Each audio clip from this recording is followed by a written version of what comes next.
Amigo Mariano Reino Buch. Mariano, ¿cómo estás? Buenas tardes para todos. Muy bien, gracias a Dios. Bueno, me alegro mucho. Hoy ya estamos en nuestro programa número 13. Seguimos con el credo. Ya estamos en los últimos artículos del credo. Vamos a hablar sobre este artículo que dice: creo en la comunión de los santos y en el perdón de los pecados.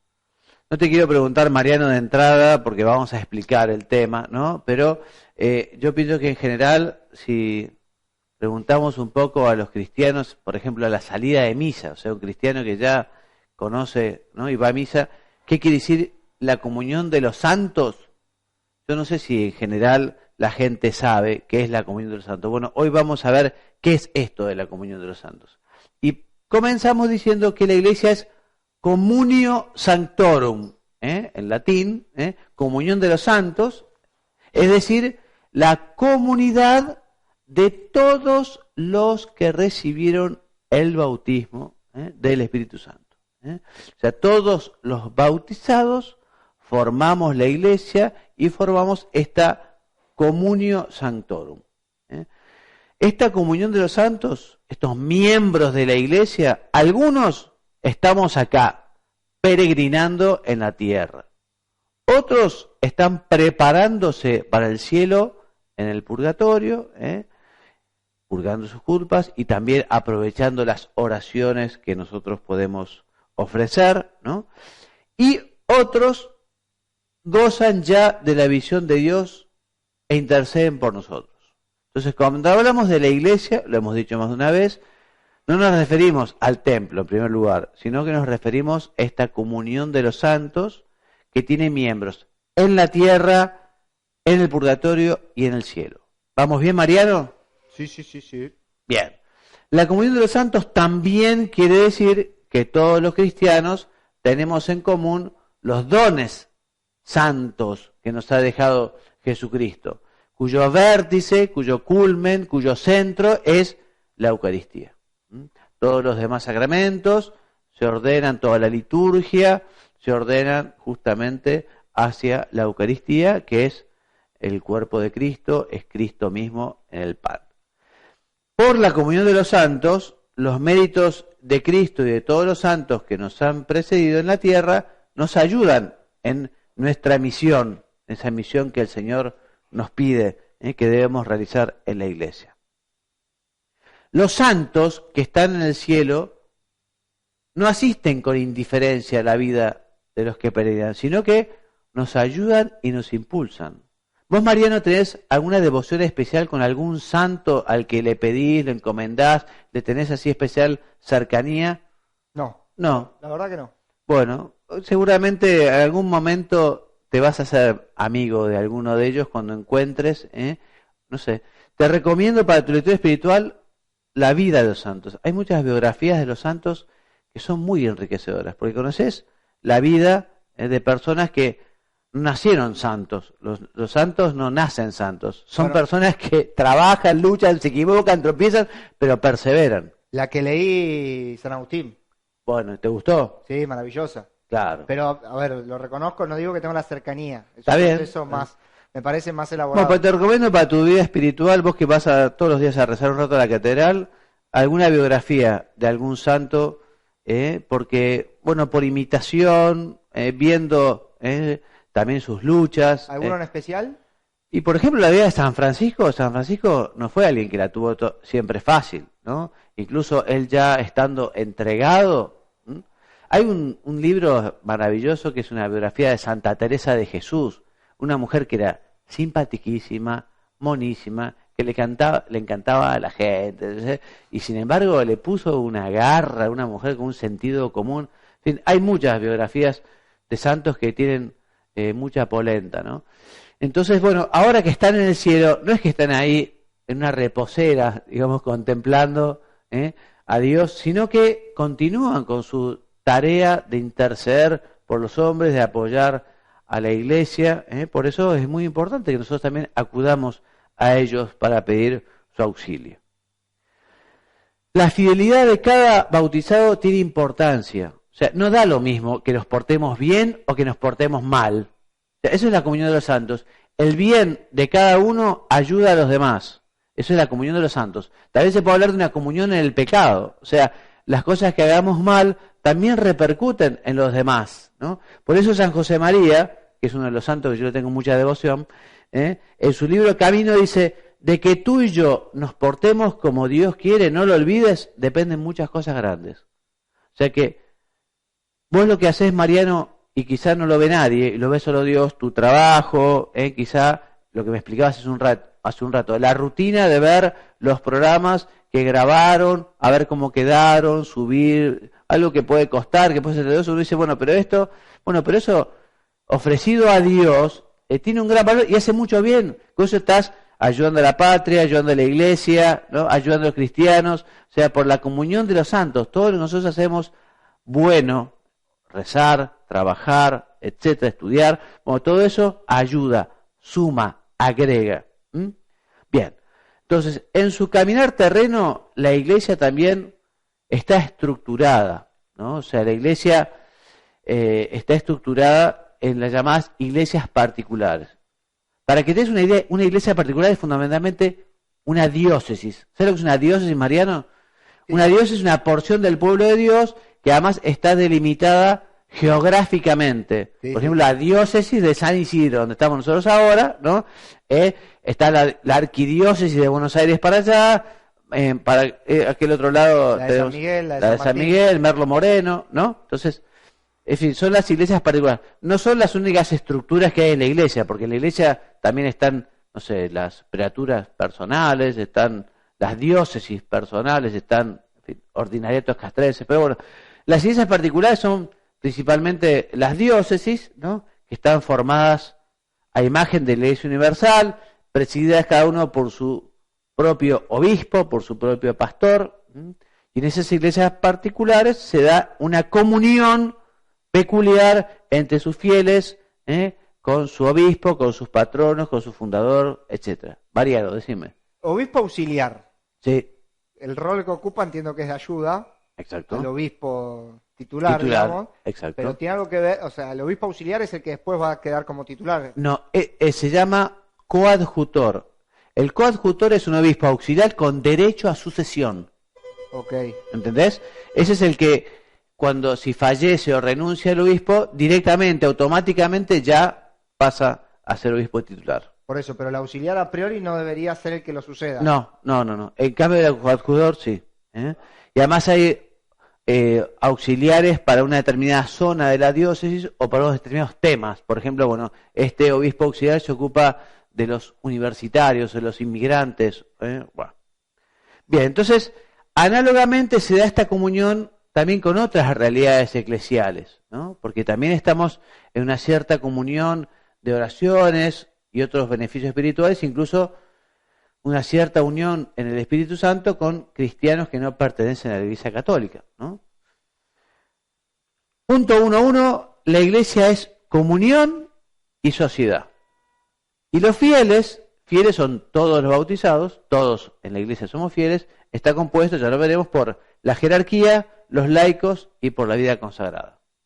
Comenzamos diciendo que la Iglesia en la tierra es a la vez comunión y sociedad estructurada. Una sociedad humana acá en la tierra, una sociedad humana que tiene una cierta estructura, que es la que nos dejó Jesucristo, y lo que estructura a la Iglesia fundamentalmente es la palabra de Dios, los sacramentos y los carismas, ya lo veremos.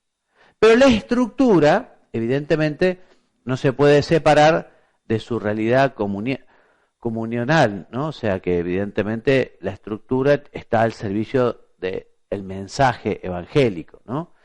Tampoco no se puede sobreponer a ella, la estructura, ni puede entenderse como un modo de automantenerse o autogobernarse por sí misma después de un primer periodo así de fervor carismático. Y te lo digo, ¿sabes por qué, Mariano? Porque antes había algunos que decían, bueno, está la iglesia carismática, ¿no? Y la iglesia jerárquica, ¿no? Entonces uno dice, bueno, la iglesia jerárquica, los obispos, la estructura, ¿no? La iglesia es a la vez, es jerárquica, pero a la vez es carismática. Bien, entonces son los sacramentos los que estructuran la iglesia, y especialmente tres sacramentos: el bautismo, la confirmación y el orden. ¿Por qué? Vamos a ir viendo, pero te adelanto algo. Por un lado, por el bautismo ingresamos a la iglesia, pertenecemos, somos fieles cristianos en la iglesia católica donde nos bautizamos. La confirmación, uno asume ese compromiso ya, y el orden justamente es la que determina la jerarquía. La jerarquía está dada por el sacramento del orden sagrado, ¿no? Que es por el que se hace uno diácono, obispo o presbítero. Bueno, entonces los fieles con estos sacramentos participan en forma diversa de esta misión sacerdotal de Cristo y por tanto del sacerdocio de Cristo. Y de la acción del Espíritu Santo en los sacramentos y a través de los carismas provienen las tres grandes posiciones históricas que se encuentran en la Iglesia. Entonces, en la Iglesia, digamos, podemos dividirla en tres grandes rubros, por decirlo. Los fieles laicos, que son los bautizados, el laico corriente, que trabaja, que está en la calle, el fiel bautizado corriente, laico. Después, los ministros sagrados, que son los que recibieron el sacramento del orden, que pueden ser tres, ya dijimos, puede ser diácono, presbítero u obispo. Y después están los religiosos, que a veces los religiosos salen o de los fieles, ya lo veremos, o de los ministros sagrados. Todos fieles, porque si no fueran fieles serían infieles. Pregunta. El ministro que acompaña al cura, que lo ayuda y le acerca las cosas y demás, que muchas veces no son diáconos, ¿qué son? Y no, son fieles que han recibido una peculiar tarea, digamos, litúrgica, pastoral, digamos, son... ¿Pero no se necesita formación para eso o sí? Sí, habitualmente sí. Por ejemplo, para los ministros extraordinarios de la Eucaristía, es un nombramiento que es por 3 años, pues se requiere que tenga una vida, una conducta y después una formación. Okay. ¿No? O sea, por ejemplo, para el ministerio ese. Bueno, entonces seguimos avanzando y decimos que efectivamente son todos fieles porque son todos bautizados y todos miembros de la Iglesia. Han sido hechos partícipes cada uno según su propia condición de la función sacerdotal, profética y real. Mira, acá me encontré una foto, Mariano, de 3 hermanos, un obispo, uno casado y una hermana monja. Acá representan, digamos, como los 3 tipos de fieles en la iglesia, ¿no? La jerarquía, el fiel corriente, hombre casado y una monja, ¿no? Los hermanos Versosa son españoles. Bien, entonces Cristo instituyó la jerarquía eclesiástica. La jerarquía no fue una buena idea de los apóstoles, o dice, bueno, vamos a ver cómo organizamos la iglesia. Bueno, no. Jesucristo quiso que la iglesia fuera así. Y justamente tú eres Pedro, yo esta piedra edifica mi iglesia, Pedro es la cabeza, y después nombra a todos en la última cena con el sacramento del orden, hagan esto en memoria mía, a los que les perdonan los pecados les serán perdonados. En Cristo entonces es quien nos regala la jerarquía, ¿no? Que tiene la misión de hacer presente a Cristo en todos los fieles, especialmente por los sacramentos, y también con la predicación de la palabra de Dios. Y esto lo hacen con la autoridad recibida de Cristo. O sea, Cristo les da ese munus docendi, o sea, ese munus, esa función de enseñar, de regir, o sea, de gobernar. Bien. Entonces los fieles o los miembros de la jerarquía recibieron la misión de guiar el pueblo de Dios. Entonces la jerarquía está formada por los ministros sagrados, que son, dijimos, obispos, presbíteros y diáconos. Acá tenemos obispos, presbíteros, sacerdotes y diáconos. Los diáconos los pueden llegar a reconocer porque usan también la estola, así tipo banderola, como si fuera de River, ¿no? Entonces el ministro de la iglesia tiene una dimensión colegial, es decir, la unión de los miembros de la jerarquía eclesiástica está al servicio de la comunión de los fieles.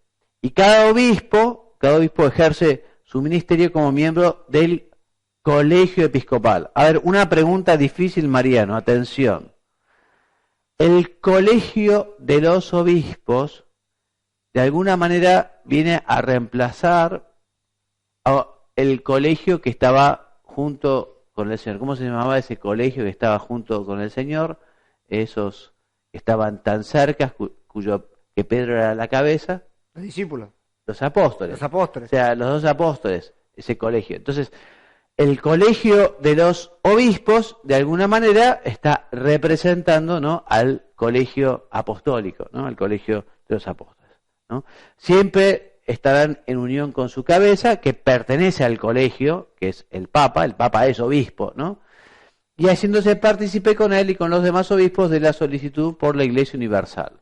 Esto quiere decir que el obispo no solo tiene que preocuparse de su diócesis, también tiene que pensar con una mentalidad amplia, y por eso también los obispos suelen ser muy generosos con prestar sacerdotes para diócesis que no tienen sacerdotes, o a veces apoyar económicamente a diócesis más pobres. O sea, lógicamente el obispo del lugar, miembro del colegio de los apóstoles, miembro del colegio episcopal, tendrá que tener esa solicitud por la Iglesia Universal, una visión más general, más universal, no tan pequeña.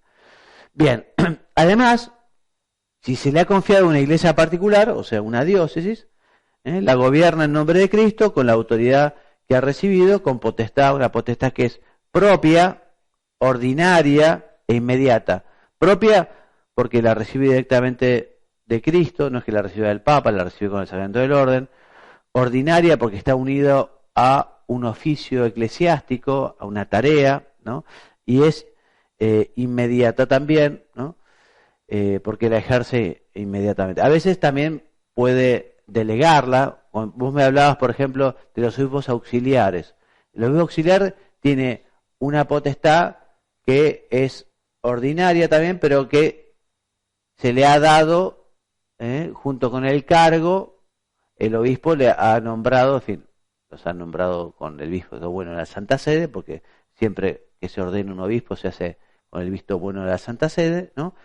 Pero también a veces el obispo puede delegar algunas de sus funciones, ¿no? Puede delegar. Entonces esa potestad a veces es delegada. Bueno, el ministerio episcopal también tiene un carácter personal, porque cada uno es responsable ante Cristo, que lo ha llamado personalmente y le confirió la misión al recibir este sacramento del orden en su plenitud.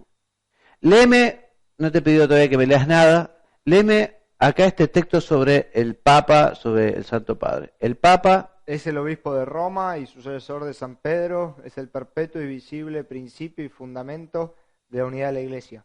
Sigue. Es el vicario de Cristo, cabeza del colegio de los obispos y pastor de toda la Iglesia, sobre la que tiene por institución divina la potestad plena, suprema, inmediata y universal. Plena porque no hay nada más arriba de él, lo mismo que plena es porque es todas las cosas, todo lo que tiene que ver con la parte más ejecutiva, la parte más legislativa. Suprema es porque no hay arriba de él ninguna autoridad, inmediata, universal para toda la Iglesia y para todas las personas. Entonces, y el colegio de los obispos, en comunión con el Papa y nunca sin él, también puede ejercer la potestad suprema y plena de la Iglesia en algunas circunstancias, especialmente ya lo veremos en un ratito, cuando están reunidos en concilio. ¿Qué más? Respecto de los obispos, entonces los obispos han recibido la misión de enseñar, como testigos auténticos de la fe apostólica, la misión de santificar, dispensando la gracia de Cristo, el misterio de la palabra y los sacramentos, particularmente de la Eucaristía, y también han recibido la misión de gobernar a este pueblo de Dios en la tierra. El Señor ha prometido a su Iglesia que permanecerá para siempre. Esto nos tiene que llenar de esperanza y de fe. Uno dice, bueno, qué mal que estamos en la Iglesia, qué mal que están algunos curas, bueno, a veces uno puede tener un poco de tristeza, y está bien si es que uno lo lleva a rezar y a pedir, pero también tenemos que tener fe de que Jesucristo prometió que la Iglesia permanecería hasta el fin del mundo. Muy bien, entonces, los fieles en su conjunto, ¿no? No se equivocan cuando se adhieren indefectiblemente a la fe, guiados por el magisterio vivo de la Iglesia, bajo la acción del Espíritu Santo. Y es justamente el Espíritu Santo quien asiste al magisterio. Mariano, pregunta difícil. Magisterio. Magisterio es la función de enseñar que tiene la Iglesia, ¿no?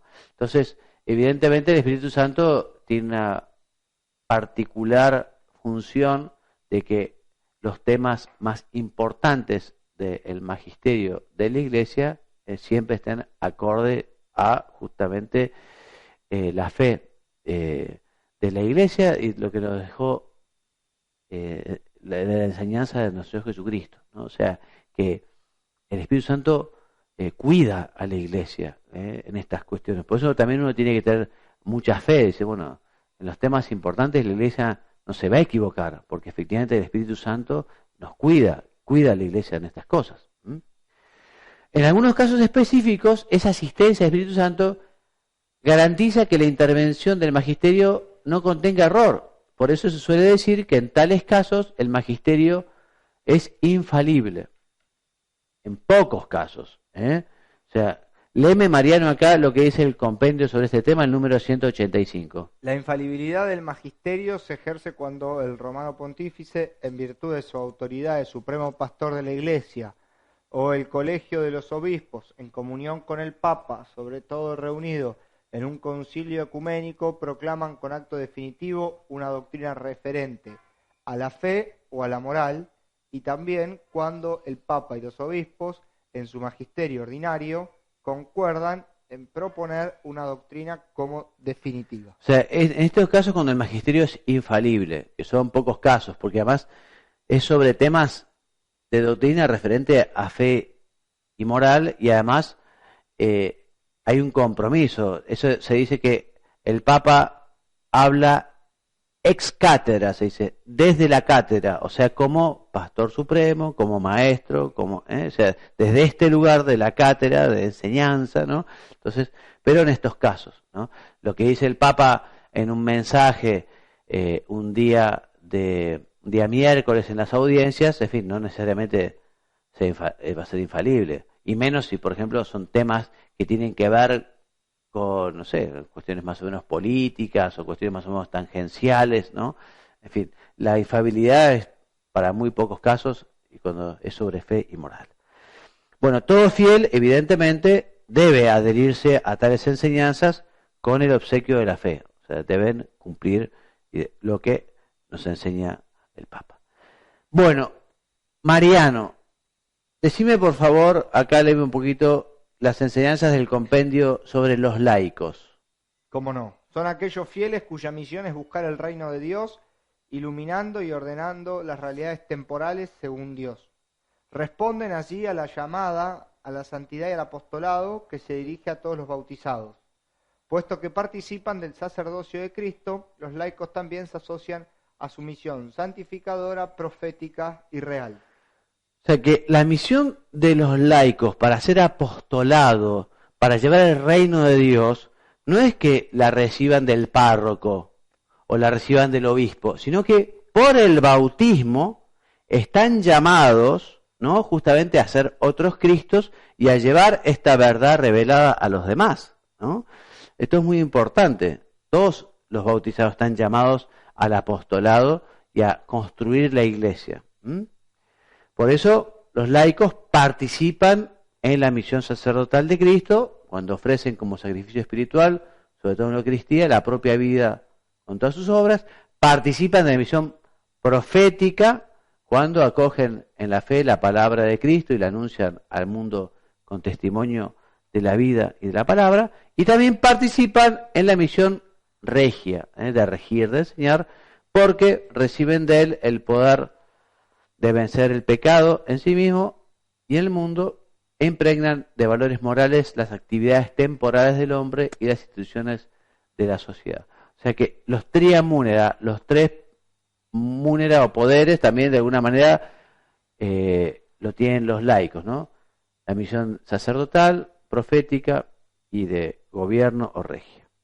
Entonces, de los fieles laicos y de la jerarquía provienen los consagrados. Los consagrados, de un modo especial, se entregan a Dios a través de los consejos evangélicos, pobreza, castidad y obediencia. Y vamos terminando. ¿Qué es la vida, este punto? ¿Qué es la vida consagrada, Mariano? Léeme. La vida consagrada es un estado de vida reconocido por la Iglesia que participa en su misión mediante una plena entrega a Cristo y a los hermanos, dando testimonio de la esperanza del reino de los cielos. ¿Vos llegás a distinguir lo que es un sacerdote secular de uno religioso? No. Porque las órdenes religiosas te suenan Sí. jesuitas, Eso dominicos. Entonces, hay sacerdotes que pertenecen a la orden religiosa, pero hay sacerdotes que pertenecen a la diócesis, están incardinados, por ejemplo, a la diócesis San Isidro, a la diócesis San Martín, ¿no? Entonces podemos decir que hay sacerdotes que son religiosos y seculares, ¿no?